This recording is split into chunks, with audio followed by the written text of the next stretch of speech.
Good morning. I'm Caitlin with Wiregrass Daily News, and I'm here with Mr. Donald Hogans, who is a candidate for District 1 School Board. Good morning. Good morning. Thank you for coming in this morning. My pleasure. So I have a few questions. Okay. First is, what is your vision for Dothan City Schools in the next 5 to 10 years? That's a good question.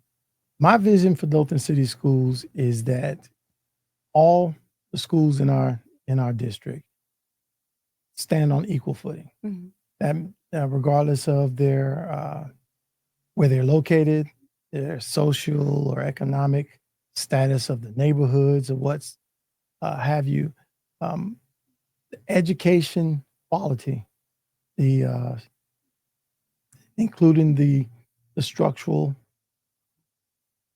facilities and such are of equal footing, so we can ensure that each child that goes to school has the same experience and opportunity to learn as the next child. How do you plan to ensure that all students receive a high quality education, regardless of their background? It starts with partnership. With anything, a tree has many branches and even more leaves. Um, so you can't just focus on one aspect of a particular um, situation. You have to look at all of the players involved. So that starts with, of course, the students,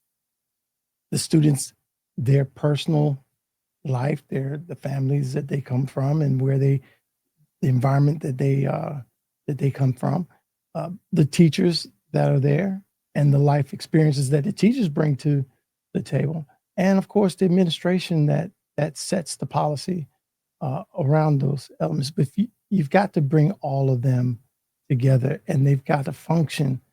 Just like the leg, the arms, the head on a body, they all do different things, but they're all so important to the overall health of the body, functionality of the body.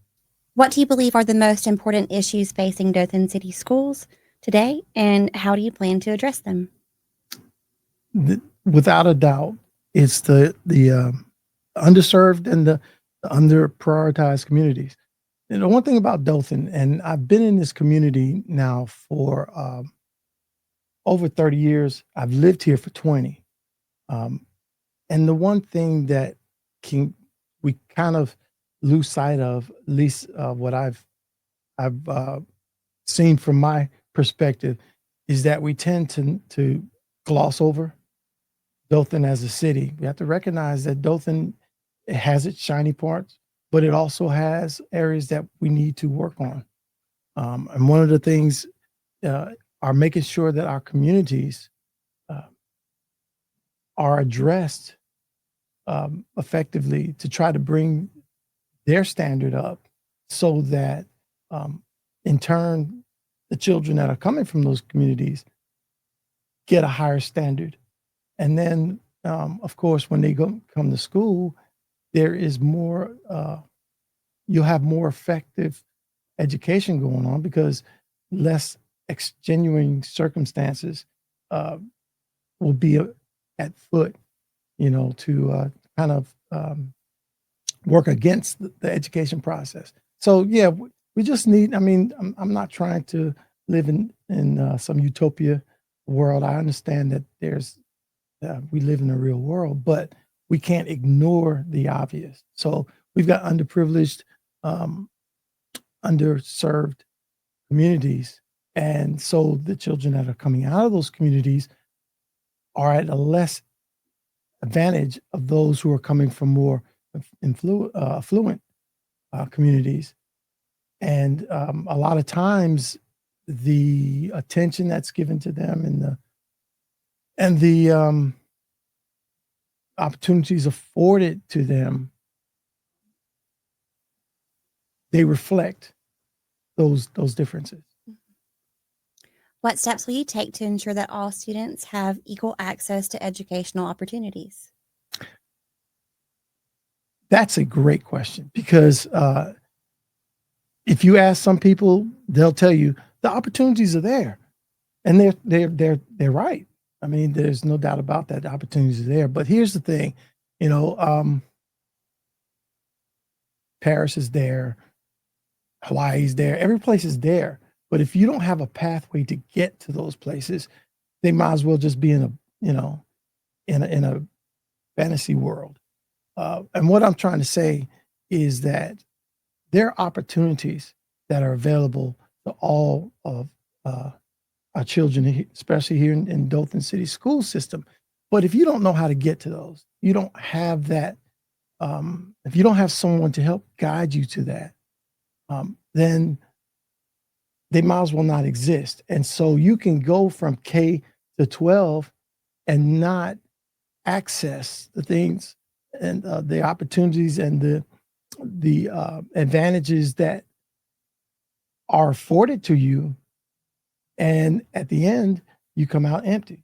And just for an example, you know, my wife and I have 3 girls that we've raised, and they're all 3 have graduated through Dothan City School System. The most recent one was in 2024. All during their time in school, when they were in elementary school, my wife was making sure that they were involved in things, and she would seek out people who were knowledgeable of programs and opportunities that were there to prepare our kids for high school. And then when they were in high school, the same to prepare them for college. And for our kids who are no more talented than any other children here in the Dothan system, they were able to take advantage of those opportunities. And the results were, you know, I got one that's last year in medical school. Wow.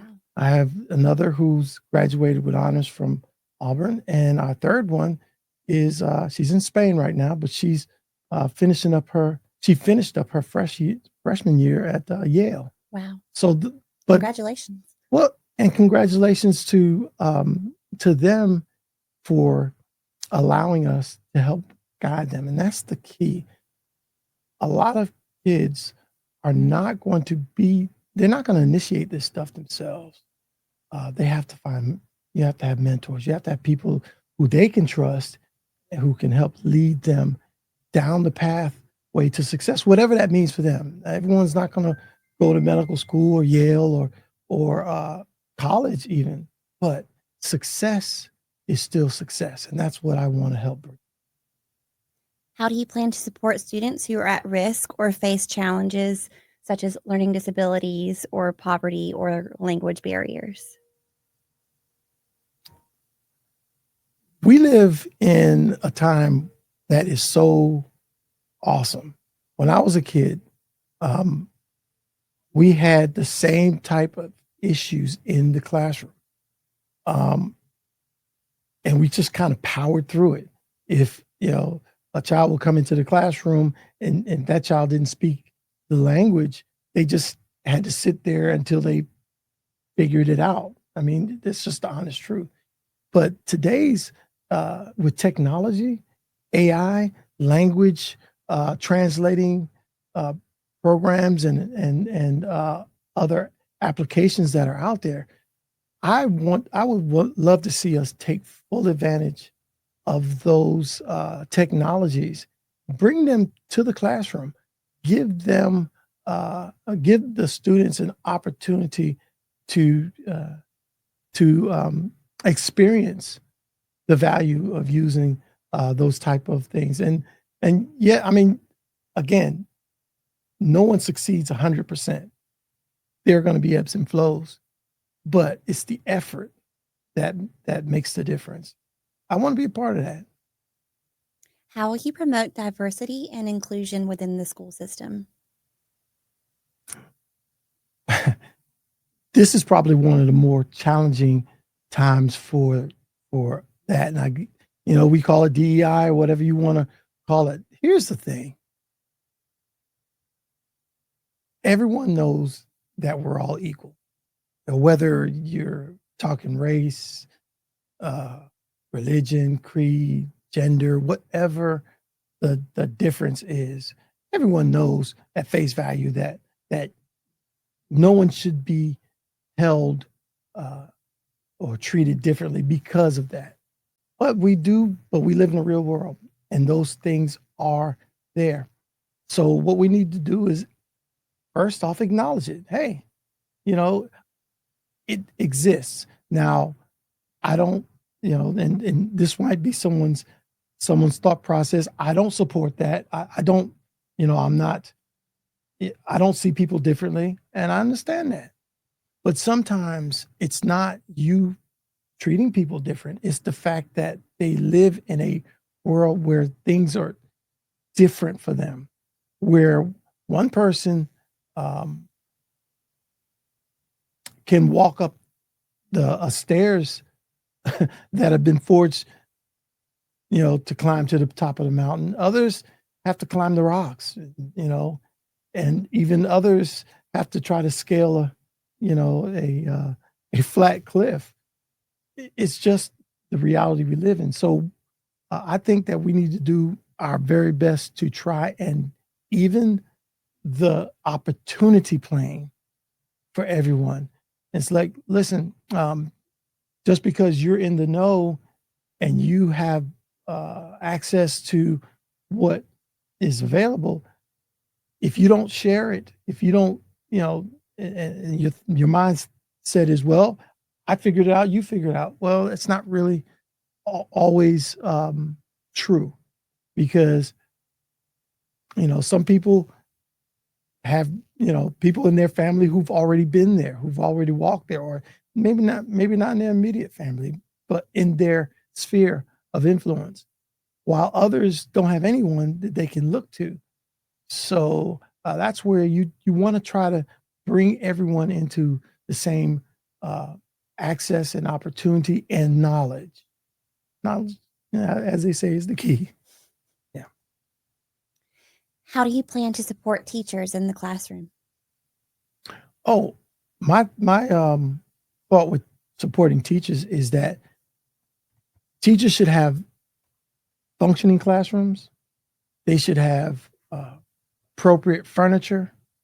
The teachers should not have to figure out where they're going to teach, what their classroom is going to look like, if they'll have the space, if they have enough chairs, this, that, and the other.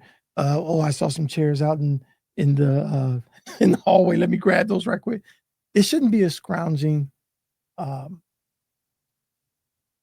issue when it comes to stuff like that, because really all teachers are trying to do is prepare an appropriate setting where that's conducive to learning for their students.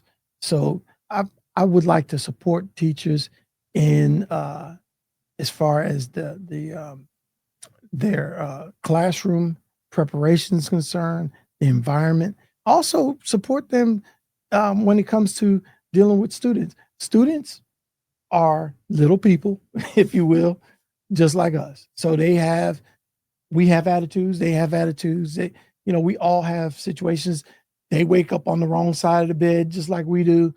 And so it can be a challenge for a teacher to have to navigate and negotiate all of those situations. And you're talking, I saw on here was or one of the questions I was asked, it said it was 18-1 ratio, but I know for a fact it's a lot bigger ratio than that.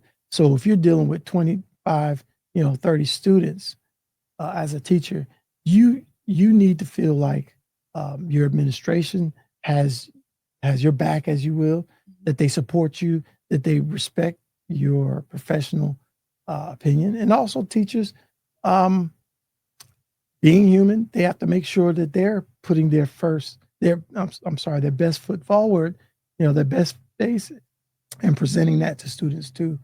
But yeah, I definitely want to support teachers and encourage them. When they wake up in the morning, I would like teachers to, I don't want them to be giddy, but excited about going to work. How will you advocate for additional funding or resources for Dothan City Schools, especially in the face of financial challenges? That's where you have to be more creative. Now, as a school board member, I don't know if that's really in my in my my realm of authority or anything like that. But I know, uh, having been in the military and and dealing, with issues and trying to help soldiers, this, that, and the other, you learn how to solicit. You learn how to uh, research. You learn how to try to find innovative, different ways of doing things, something that may be more effective or more, whether it's cost effective or time effective or what have you. Bringing in third parties. Hey, there are a lot of smart people out there who have a lot of really outstanding ideas. Parents are smart people, because remember, you're talking people who have they have a vested interest in the community. They're stakeholders, especially uh, their child attending school in Dothan City school system. So their viewpoints and their ideas and their help is critical. So yes, I would solicit that as well. And then of course, budgeting, being real. I don't hold purse strings, and I understand that money does not grow on trees. Most of it, you know, uh, doesn't come from my pocket. So I understand that there are limitations, but you work to try and optimize what you do have. What are your plans for ensuring the safety and well being of all students and staff within the schools?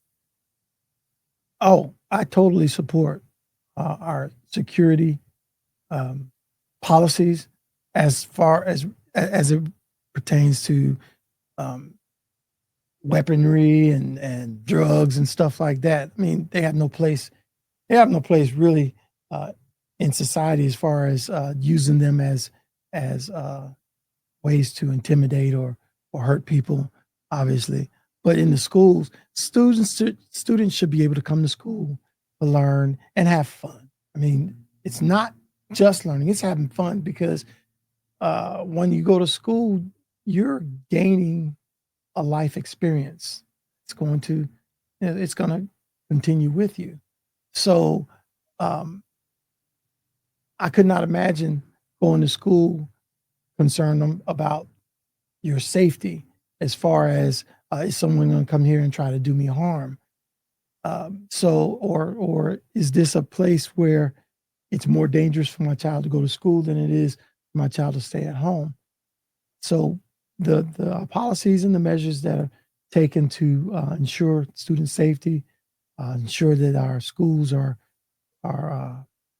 clear of wanted type behavior and activities. I support that wholeheartedly. And anyone who violates that, I mean, you know the rules. How do you plan to address bullying and create a positive school climate? I think I kind of touched on that.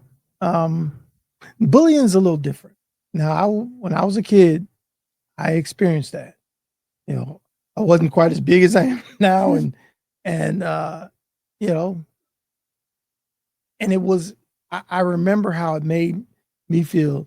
Now, I had to bow up, as they say, and face my bully. But a child shouldn't have to do that. Um, Bullying, but let me be very clear. Bullying is not about. It's not really about the two involved. It goes back. The person who is bullying. They're acting out. There's there's a root cause to bring them to the point where they feel like they need to exert their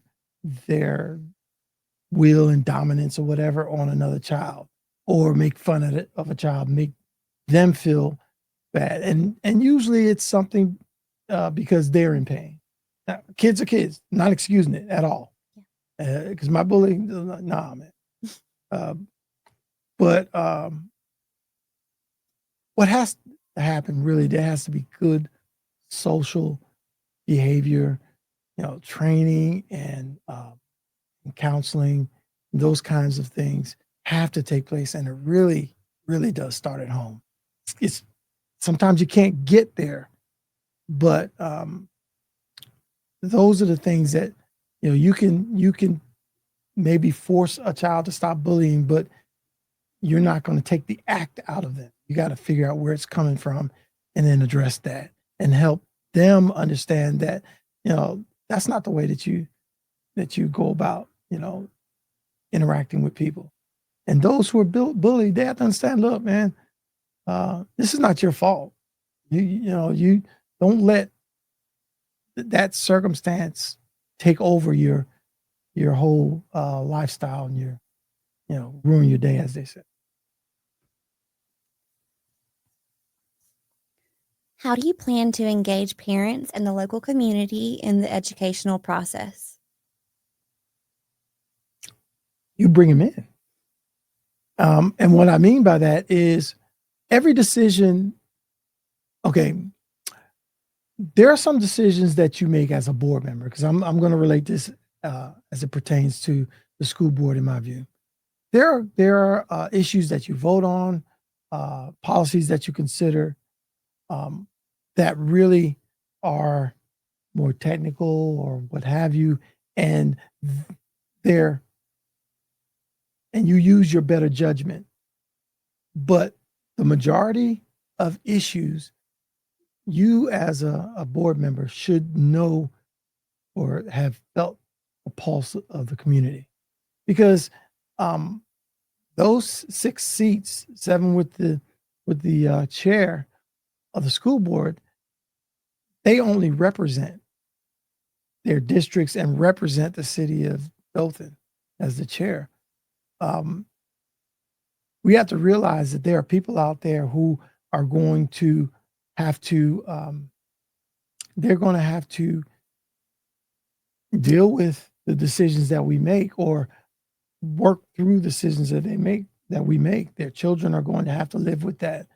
And so we need to make sure that we're involving all of the stakeholders. Now, do you ask a child if they want to, vote for having cell phones and not having? No, that's not really appropriate. But it still needs to be a forum, in my view, of the the stakeholders involved: parents, community, administration, teachers, um, before major decisions like that are sealed. What is your plan for improving services and support for students with special needs?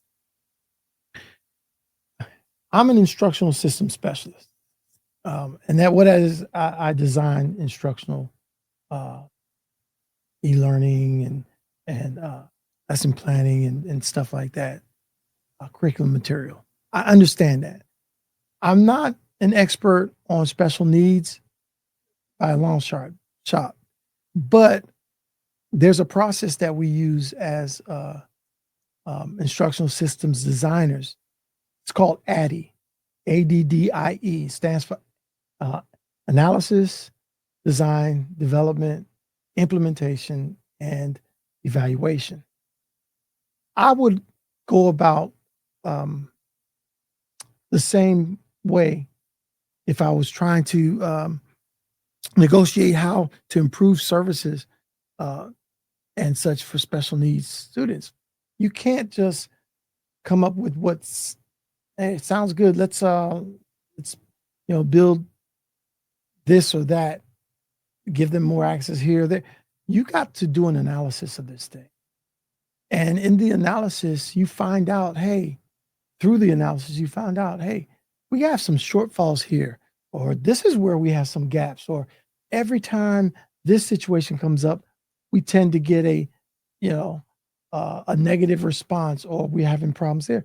Through that analysis, then you can look at, okay, what has caused the analysis? You can assess um, what the what the root cause is, if you will, and from there, design develop, implement, and then evaluate what you have. So I would say I would use the same process.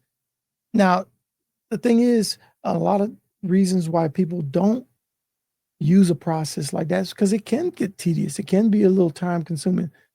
But, hey, if you take the time to bake, put all the ingredients in and actually, beat that cake for 175 times instead of just 50, you're going to find out you're going to have a better cake. Mm-hmm. And it's the same concept. So you put the work in up front and the results will be better. That's in my view.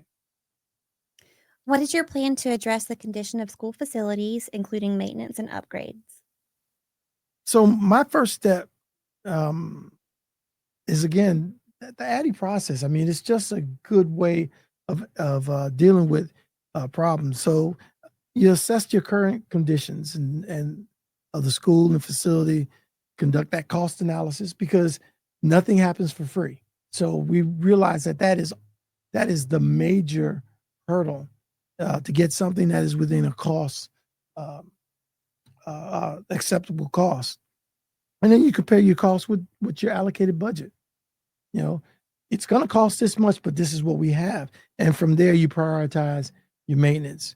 And if I was going to prioritize maintenance, I would safety first, functionality second, and then, cosmetic. Because you do want your schools to look nice. It helps promote a good attitude. People come into a good environment, a nice, neat, clean environment. It really promotes a better disposition for the day, as opposed to if you're tripping over things and paint is peeling off the wall and such. How do you plan to ensure that schools have access to technology and tools needed to enhance learning? I've got a 3-step process on that, and I think I touched on it before. Again, realizing that may not be my role as a school board member, but soliciting sponsorship from local community. We got a lot of local community commerce here, and people who are willing to invest in the city, because here again, I said K to 12. For some students, that's their only shot, K to 12, and after that, then they have to deal with the world. Right. And if they're not prepared, then we see a lot of people who fail in that, but that's not necessarily the end of the story, but still it just makes so much more difficult. So then searching for those third parties. Again, there are people out there who have answers for questions that need to be asked. Right. And so they're out there, and then advocating through lobbying and collaboration. One thing I learned in the military is how to collaborate, how to work as a team, where everyone's not getting everything that they want, but, overall the mission gets accomplished and everyone benefits from that. So yeah, that would be my approach. How will you ensure transparency in the decision-making process of the Board of Education? That's easy. First and foremost, and it's going to sound like a politician. I told you before we started this interview, I'm not a politician. I'm running because I think it's important. Mm-hmm. But first and foremost, this is not my seat.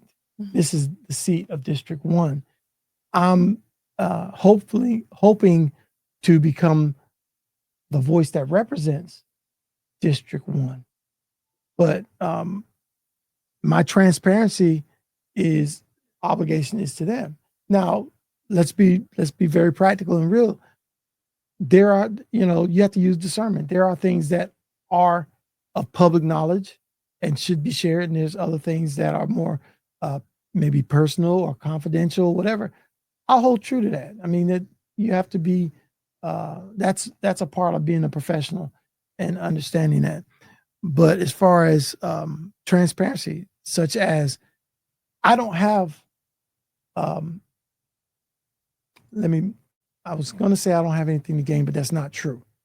Because what I have to gain by serving in this position is that I help my community prayerfully um, improve and have more opportunity to see our youth become, the leaders and the forerunners that they can be. The potential is there, purpose is there, but I don't I don't I don't have a stake in me being on the board. I'm not in it for anything personal outside of what I just said. I don't have anything to gain from that. I'm retired military and and I work. I do well, so uh, that's not my ambition. My ambition is, man, we could be a better community. In my view, we can do so much more, and it has to start with our youth because, hey, yesterday I was 16. Now I'm 62. So that's just how life goes. You want, as my pastor has taught us, you want to be able to pass the baton in your race while you're still running. You don't want to be laid out on the side. So I would love to see the young men and women, especially of District 1 of Dothan, rise up, become everything that God has intended them to be and purpose for them to be. And it starts in the school system because that's the only way to get to that point. What steps will you take to ensure that the board is accountable to the public and that its actions align with the best interest of students and the community? I'll take the only steps I can as a board member, make sure that I'm open and transparent with the community. And, I'm what you call a squeaky wheel at times. That's one thing I learned. Look, I know how to express myself. I know I've learned to be able to read the room, if you will. So I know the times that it works and times when we don't need to do that. I understand that. But if I have to kind of call my colleagues out a little bit, never will be disrespectful, never will be in a way that's disruptive. I saw that on the school board personally, and I didn't like that. I think that we just need to be more professional and, not criticizing anyone in particular. I'm just saying leadership has to look like leadership. So the one thing I would do for that is make sure that I stand in integrity and I stand on the principles that I'm talking about, regardless. How do you plan to handle conflicts of interest and disagreements within the board? Well, that's a really good question. Nobody should expect 7 people to sit in agreement, lockstep, and harmonize like they're a sextet, singing group or something. Right. There's going to be conflict. There has to be conflict. The difference is how do you manage that conflict? If I'm a person who thinks that we should go left, 2 people think we should go right, one other person thinks we should go back, and 2 people think we should go forward. Well, I may feel like, you know what, the majority of us want to go in that direction. And I see the benefit. There are benefits in going that direction, not as much as I saw in the direction that I wanted to go, but I'm willing to make a compromise. But we have to understand that that is a compromise for the moment. You know, again, people of District 1, they're my priority. And then the city of Dothan, obviously, but the people of District 1 can't do anything without the city of Dothan. And the city of Dothan can't do anything without the District 1 community. So we have to find a way to have that compromise. But we need to do it professionally. We need to do it. There doesn't have to be a backbiting. I mean, don't get me wrong. You know, you can backbite me. I'm not going to lose sleep off of that. I'm going to try and interact with all of my colleagues in a professional, respectful way. I genuinely feel that way about people anyhow. It's a part of my ministry. So I don't, it's not outside of my character, I don't believe. And if I do offend folk, look, I'll be the first one to admit that and say, hey, sorry about that. That wasn't my intention. Let's move on. So that's how I would handle conflict and disagreement. Also learning how to talk to people. I had a relative of mine who she would say that she could cuss somebody out, and when she get finished, they'll say thank you. Because she just had that way of being able to communicate her disappointment or disagreement or dislike for something without insulting the person she's talking to. So I've always tried to make that a part of my approach. You know, I'm not and will never be. I've never been a yes person for anybody because I don't believe God has called me to do that. So I mean, I believe in spiritual callings and all that, and so I stand in that way.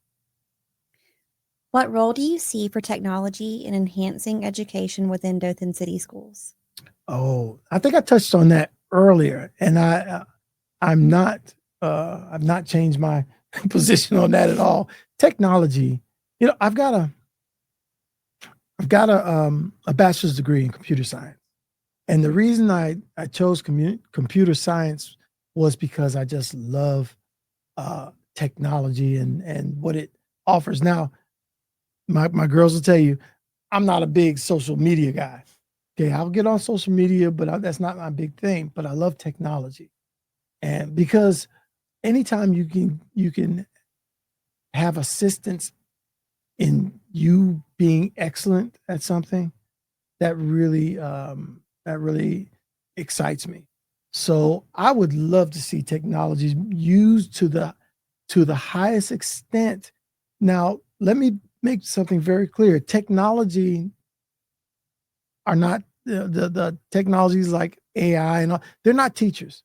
They don't take the place of that teacher in the classroom or that personal one-on-one interaction.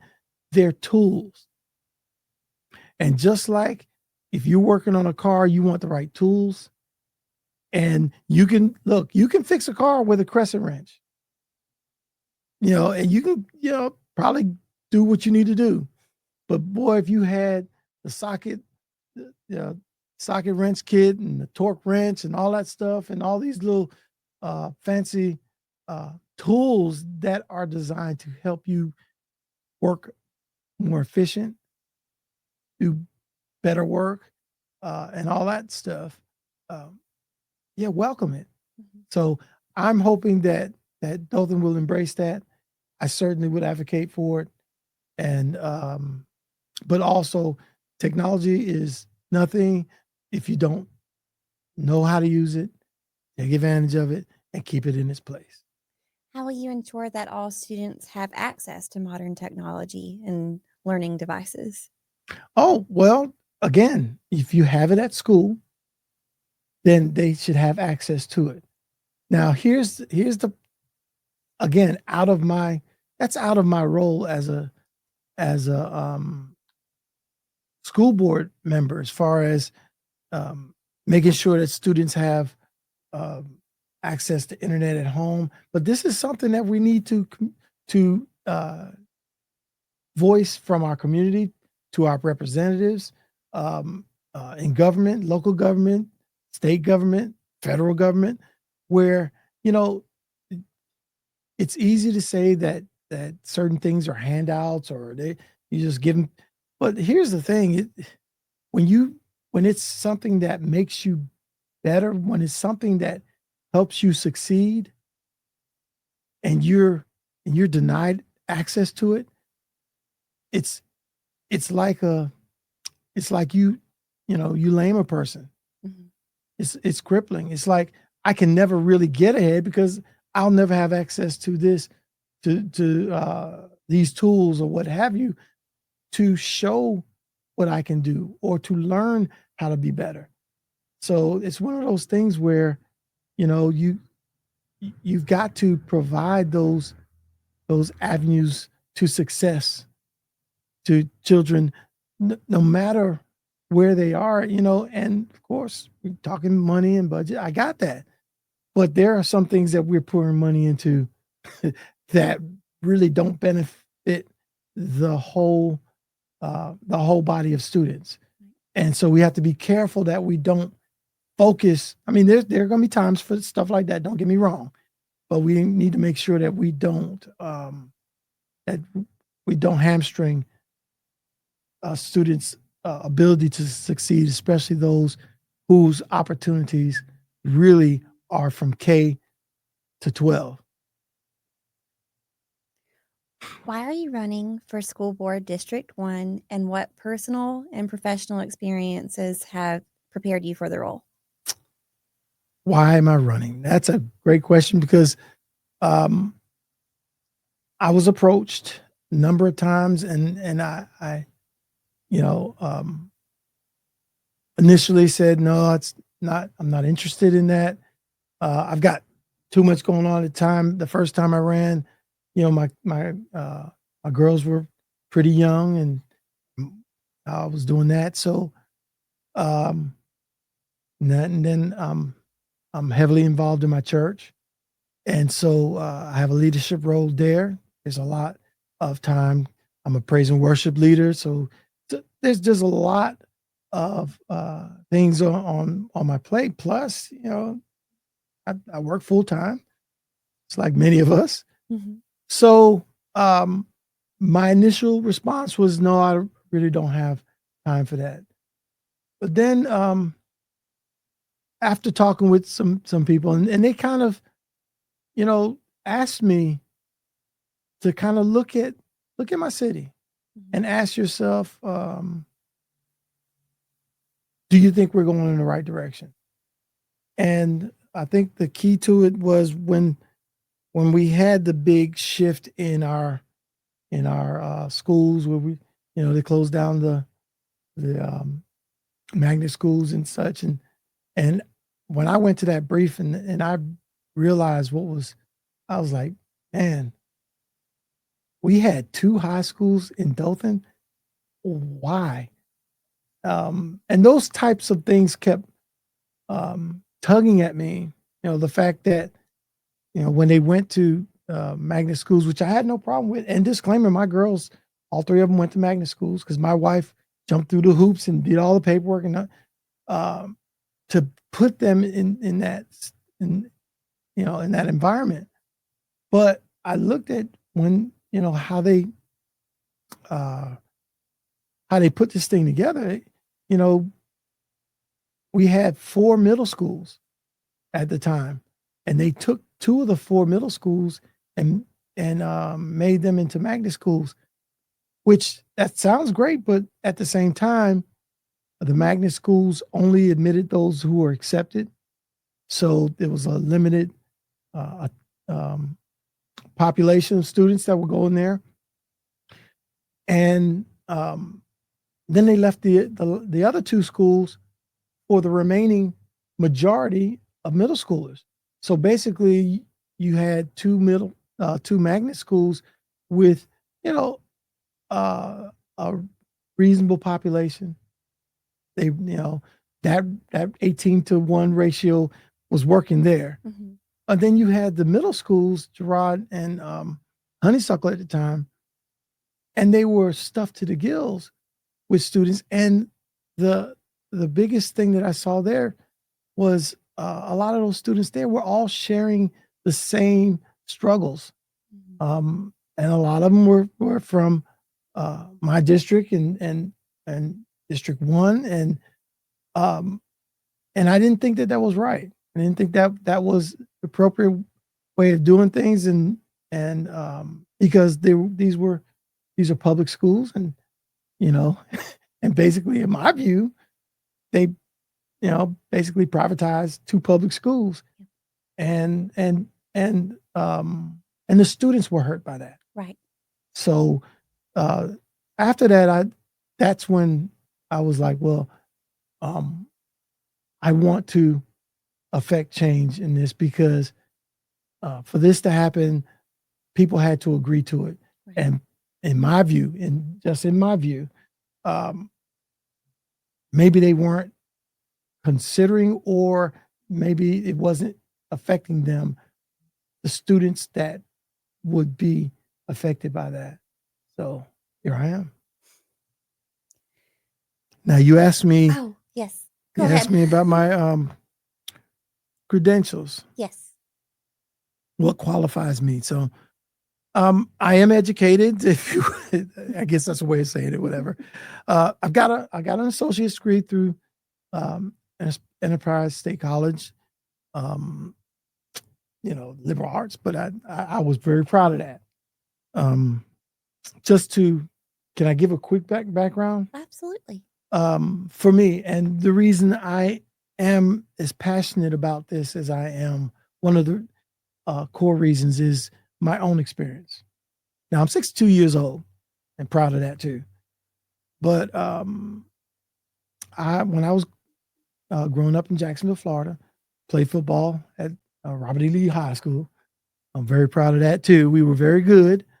And that's what I was concerned about as a 16, 17-year-old. Playing football, running track, that kind of thing. And going to school was a secondary process for me. I went to school and I made the grades I needed to make so I could keep playing sports. Okay?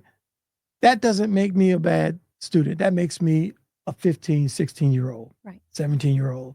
And the majority of kids have that mindset. But I found myself in my senior year, 3 days before graduation, learning that I did not have enough credits to graduate from high school, which was stunning for me because I never had, I always squeaked by. And for my parents, they came up in a different era. My dad was born in the 1920s. So his concern was that I stayed out of trouble, that I didn't have behavior issues, that kind of thing, and that I passed. Right. And so for this particular class, I didn't pass. Long story short, I ended up having to sit out graduation. I have a twin sister, by the way, who graduated with honors. So my dad made me go to the ceremony, dressed up, with a tie on and all that stuff, which you didn't do back then. And I had to witness that, and that was painful. And I had to go to summer school. He made me pay for it. And guess who was teaching summer school? The same teacher that failed me. So it was quite an experience. In the end, I got an A in her summer school class. I resented her the whole time. Got my diploma in July or August, whenever we graduated, or June, whenever summer school ended. Right. And went on about my business. Well, years later, when I became a father, and after joining the military, and I had a very different understanding of that experience, because I realized that if it wasn't for that particular teacher, holding me to that standard, I would have never experienced what I realized I didn't want, which was that failure and that. And it gave me a whole nother perspective on education. So I went, in the military. I was an air traffic controller for 24 years. During that time, I went to college a little bit. But after I graduated, I'm sorry, after I retired, I decided to go back to school. Yes. And I earned my associates, as I said, from Enterprise. And then I went to Troy. I was kind of a little intimidated, but I was like, I can do this. I graduated from Troy with honors, cum laude. I was like, okay, I can do that. I finally got to March. And so I had an opportunity to pursue a master's degree. Now, I already told you my bachelor's degree was in computer science. When I went to my master's degree, it was in adult education, because at that point I was very adamant about education, pushing my children to do their best, not to do my best, to do their best, whatever their best is. And so I tried to be an example. I got my master's degree in adult education and systems design. 4.0 grade point average. So yeah, but all of that was my experience, because I know if this kid who grew up in the hood in Jacksonville, we didn't have much, but if I could do that and be successful, I had potential then. And if it wasn't for that one teacher in her way, challenging me to pursue my potential, I could have been, in a very different situation. Right. I see that in so many kids that I've interacted with. I did some time with volunteering out at Honeysuckle and some of the programs they had out there. And the kids, these young kids, no different than what I was. Mm-hmm. So that's why it's important to me. I know that was a long way around. That's okay. But, my military career, I learned discipline. Yeah. I learned how to stay focused, how to problem solve, how to pursue success even when it's difficult. I've been to Iraq, and I was one of I got sent to Iraq after I had reached retirement. So I was over there 22 years in the Army, thinking to myself, wow, I want to get back.